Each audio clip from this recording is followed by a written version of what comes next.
Hello and welcome to Cartoonist Kayfabe. My name is Jim Rugg. I'm Ed Piscor. Before we crack open Batman and Robin 1 by Grant Morrison and Frank Quitely, want to bring up Cartoonist Kayfabe Comic Book Christmas in July.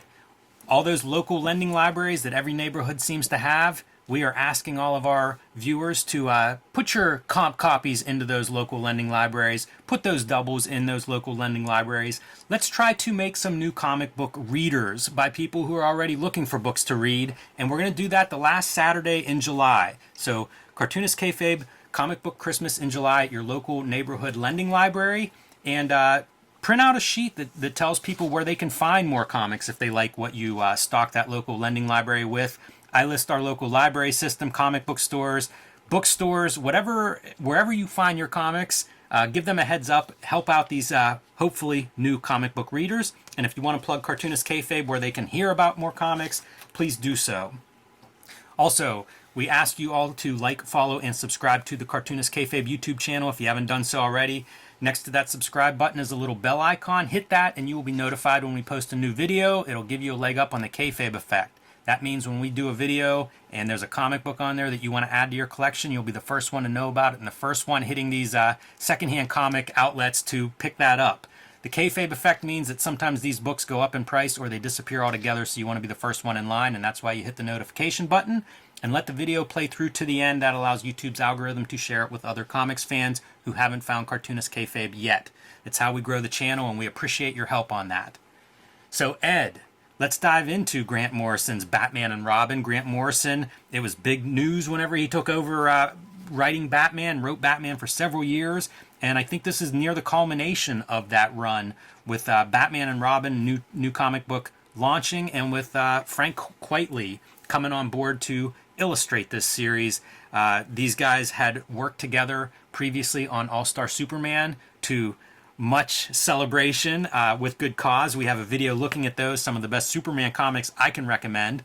And why not get the team back together? I was pretty excited whenever this was announced. I like both of these creators, so why not put them on a new Batman book? And sure, I'll be game. You start these series off strong. You get Frank Quitely in to do 3 issues, 5 issues, whatever he can manage.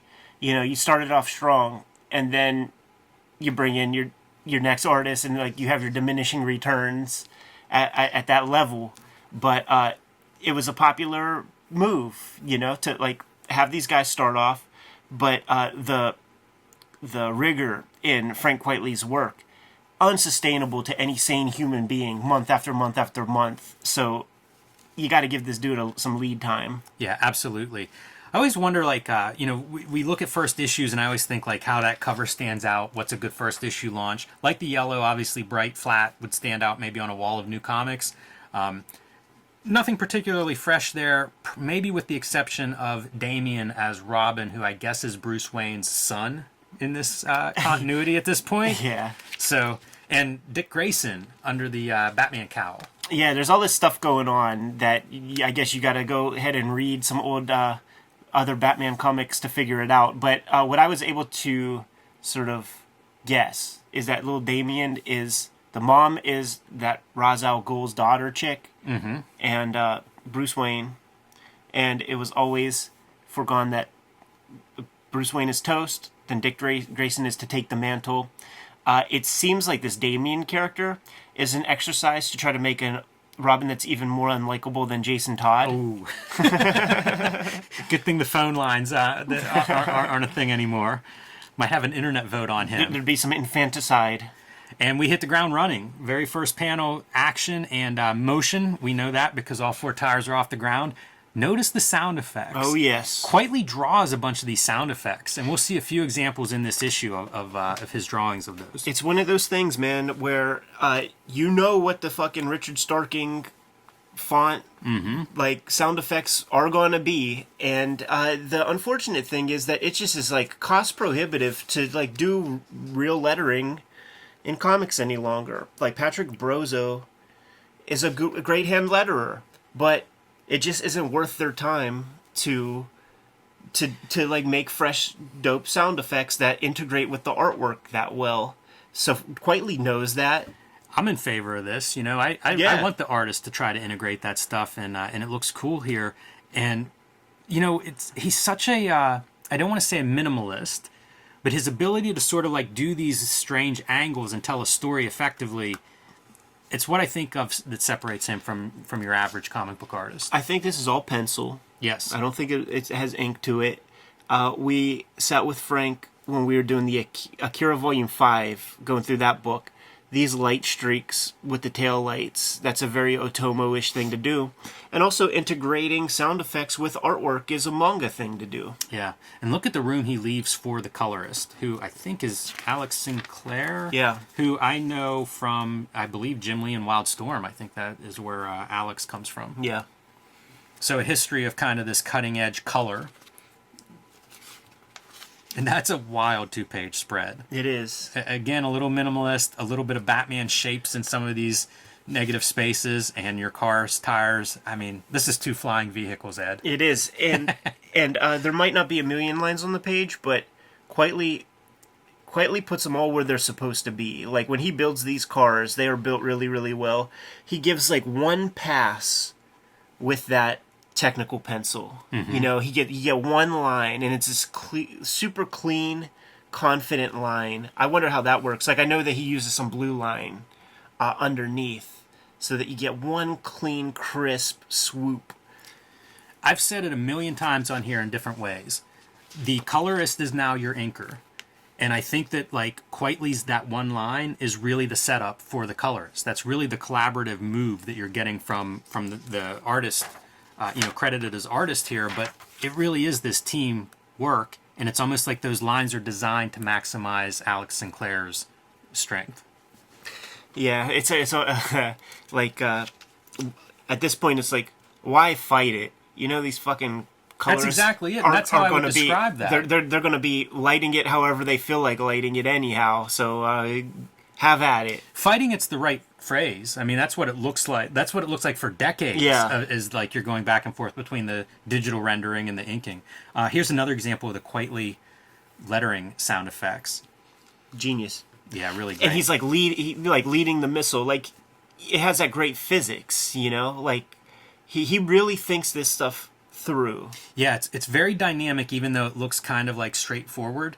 And this is how you do your 2-page spread with multiple panels. It is. Because clearly, that's the panel across 2 pages, easy to read. Which panel do you read next? Again, 2-page spread, easy to read. And now you break it up, but where else could you go but to this panel and then this panel? Yeah. That's something I see so much of when it's multiple panels across a 2-page spread. It's often hard to... Dicey proposition, because that is the exact thing that, like, your civilian friend, your girlfriend, your wife, whatever, will be like, I don't know how to read comics. I heard that phrase, I don't know how to read comics. And, like, I've been reading some monthly comics for pleasure, and I get to these sections, and I'm like, oh, it's one of these. Like, yeah, where do you read? Yeah, I think that a lot.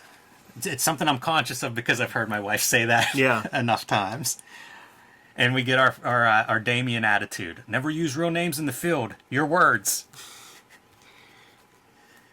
You hope that at the end of Grant Morrison's thing, this kid gets his face ripped off and gets the little Cupid doll head put on, right? It is interesting because from a wrestling standpoint, it feels like that's what you're getting set up for. Kind of unlikable at this stage. Yeah, maybe he'll become the great supervillain. I think it's noteworthy that this Toad character is your bad guy to start this out, because that feels not like what I think of with DC Comics. Yeah. You know, that feels much more like Marvel Mutant or something, that this character actually looks like a Toad, the lizard, you know, something like that. A lot of motion, too. You know, I think that's something Quitely does well throughout this issue. Yeah, more of that Otomo influence with the tail lights. So if you see something great, like, you got to steal it. You got to take it. Your splash lettering effects. Again, I think that's drawn by Quitely. Oh yeah, and it looks like our Toad character, man. He's going to try to get free. He thinks he's hard to be caught, and he's on his way out. And we're referencing Pig. This Pig character had better be pleased. Yeah, it could be Pig at this moment. You don't know. Fair enough. And the double knockout punch whenever he gets to the top. It's a great storytelling piece, man. Nobody catches Toad if Toad doesn't want to be. You see the boots there, you turn the page, and then you get a fucking zip bang pow Adam West, Burt Ward fucking set of punches. Where's our sound effect here, Frank? Shouldn't there be a pal And there? of course, like, that's where Patrick Brosio, like, should come in with, like, see, this is what you get if you don't fucking letter it on your own. You know, you just, you know, a 30-point font, fucking hit the A button or whatever that is. Yeah, it's tough. Yeah. I think that Toad character looks really good knocked out there on the edge of the dock. Yeah. I think that dock looks really good for that matter. You know, like, I'm so used to the old 70s comic book dock of, like, the wooden planks. That looks like a cement dock. Yeah. Like a big, you can picture that being, you know, 20 feet above the water or something, like a big heavy-duty dock. Yeah, you soften your focus. It's Sinclair who's giving you the most of that. Mm-hmm. Yeah, for sure. Like I say, a lot of this line art to me is making room for your collaborator. Making them look good, putting some shine on your colorist, and then how do you torture some information out of this Toad? Blindfold him and pretend that he's several stories above, a few hundred feet above Gotham City, and then our reveal is just a few inches off the rooftop. Batman doesn't kill people.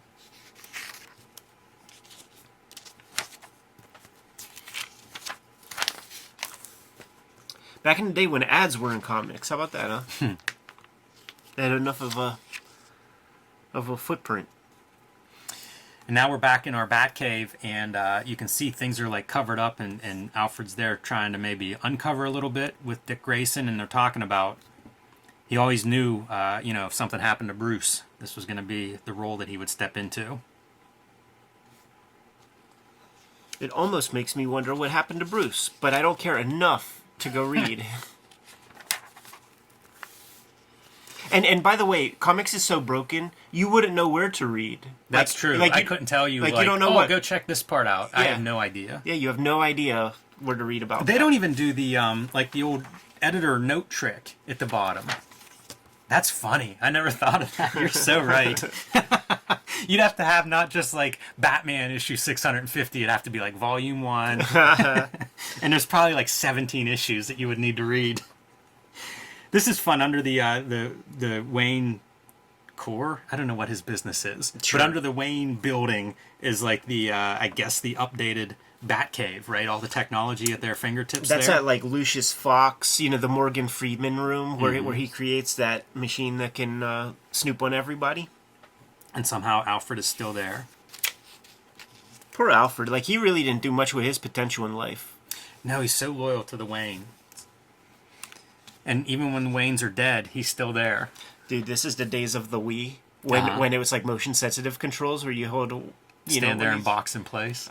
If only like YouTube videos and stuff were like a little more ubiquitous. Because right now you can go down a rabbit hole of watching like elderly people with Oculus Rifts on their heads and shit and fucking falling and running into walls and getting scared and tripping over.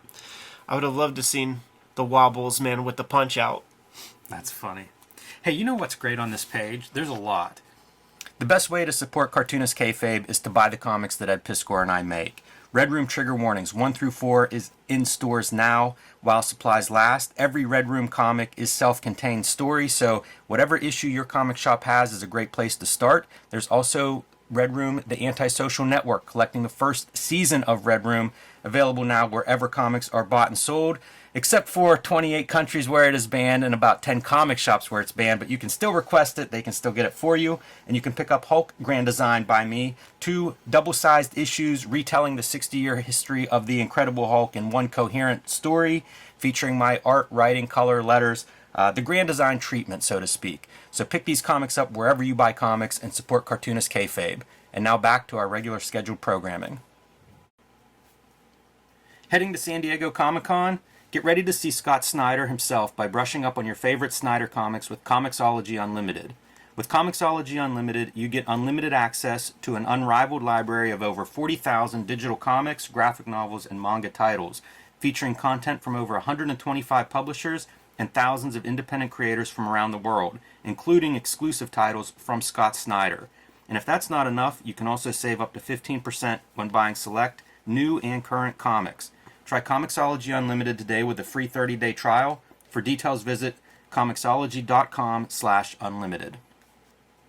One, I like how it's almost Chris Ware, this technique of having your panel call outs to Yeah. the different parts of the building. It reminds me of the cross sections of like the old Fantastic Four comics where you'd see the Baxter building and all the levels of stuff, but updated. It's very contemporary looking, but that's kind of what I see here. It's pretty clever. Yeah. Quitely thinks out these pages, man. He's real solid with that. 4 pages for that Punch Out ad. I don't know if we get 4 pages of uninterrupted comics. I don't think so. Oh, man. Little Damian. Calls him Pennyworth. Seems kind of disrespectful towards Alfred. Very He's a dismissive. little Lord Fauntleroy, A little privileged fuck. Chicken and jalapeno sandwiches. That sounds good. Yeah, sure. I'm a fan.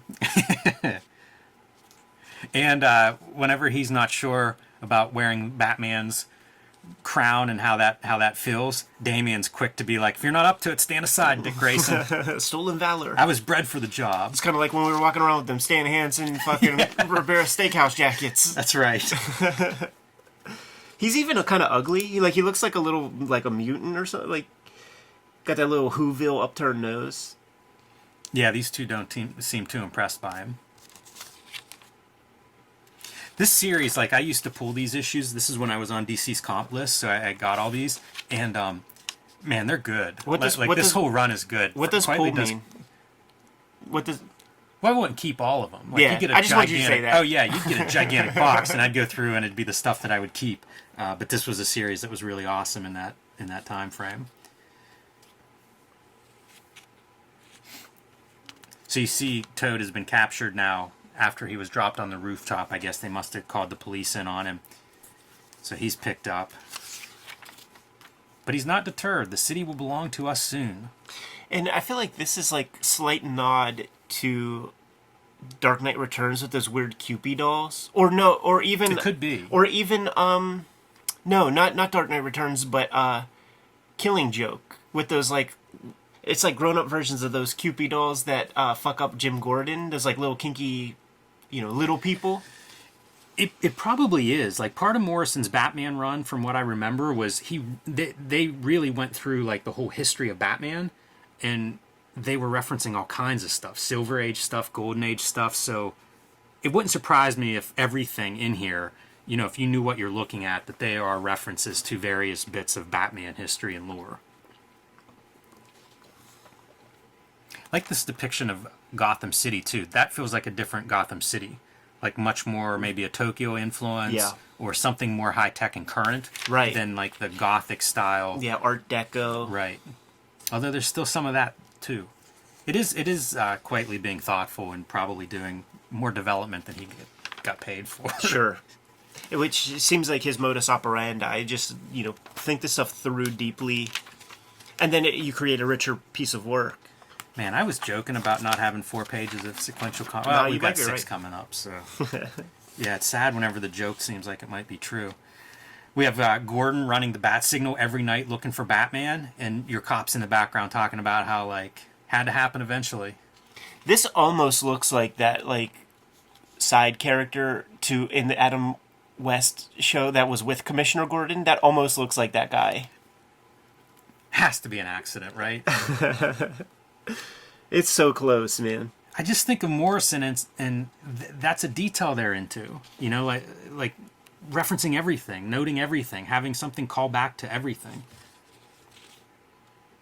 This is a pretty great splash.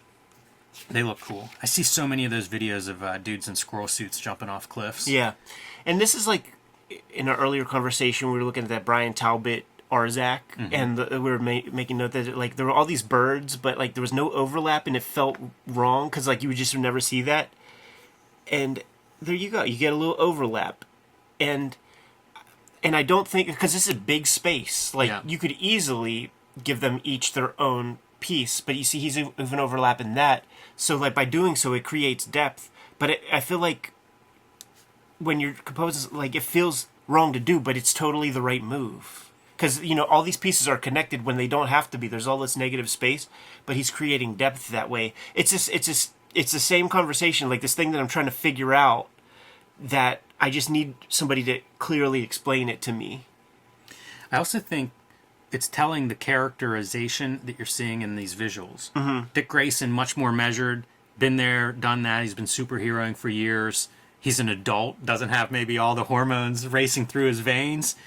Not so with Damian Robin. Like, it is just on. Headstrong. That guy looks like a missile heading towards whatever's coming when I turn this page. He is out in front and eager for the fight. And that's cool too. Then the human decoy, like Batman's like, yeah, go get shot over here so that I can go do what we're really supposed to do. The human decoy.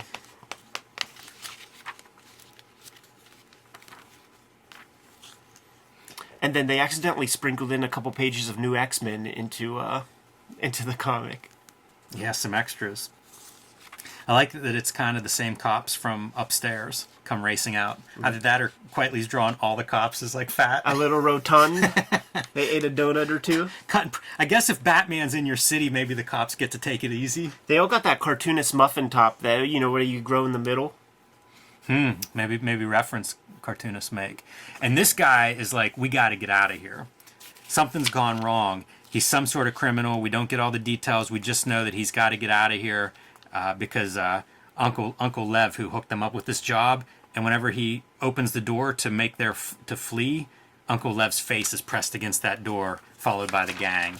And we're going to see our pig character. And I'll call him Pig now because... Yeah, he's clearly a pig. If the mask fits. And that is pretty disturbing looking. The mask, like the way he's bound, like it feels like Quitely thought that part through, which is always disturbing. Like when you have... There's these Conan comics, man, like I talk about that, like where like Buscema creates these torture devices and you look at it and it's like, holy shit, like I really think this thing could be built. Yeah. If you look closely, it's like if he pulls on his hands, he's choking himself. Right. And pretty much just making it tighter. So, yeah, it is. It's really well drawn. Wonder if that's reference that's included in the script. It feels like something that could be a part of it. But that pig is horrible looking, and whenever he looks like a normal guy in a pig mask, it's almost when he's at his worst. Yeah, we're going to Motel Hell. Yeah. Some kind of face that's being put on top of him. Gets to be part of the gang. It's Uncanny Valley, too. It's like a human face. It's just a little bit distorted. Totally. Like, it's the great scenes in Texas Chainsaw when that stuff is done. And then you get your first clear views of, like, these other faces. And you could see, like, on previous, there are, like, little details around the eyes and stuff. But it just looks like maybe a weathered kind of person. But, like... Quitely really sells. Like he even had some more sag to the faces when you see it here after you see what that shit is about. Yeah, very grotesque and disturbing. And then just that little cock to the head, like we learned that from The Shape, aka Michael Myers, in those movies. You just cock that head to the side a little bit. It adds a little bit more tension to the moment because it's like a question mark. Like what's going on in that person's mind? They're like inquisitive and it's like, are they having second thoughts, or are they trying to figure out how they will dismember me? Yeah, really disturbing. That guy's so vulnerable, too, in that prone position.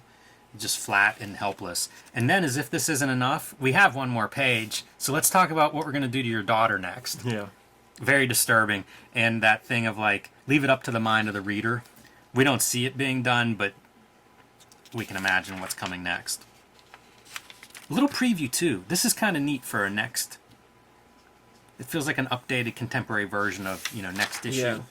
Yeah. Turn the page for an exclusive preview, and then you get this, but I bet they wanted you to have this on the very next page. Yeah, this is your same font as the next stuff. And also, this doesn't really tell me anything. It's like the Red Hood. We'll get some of that. I guess this means Damian's going to go it alone. Like, we couldn't have guessed that.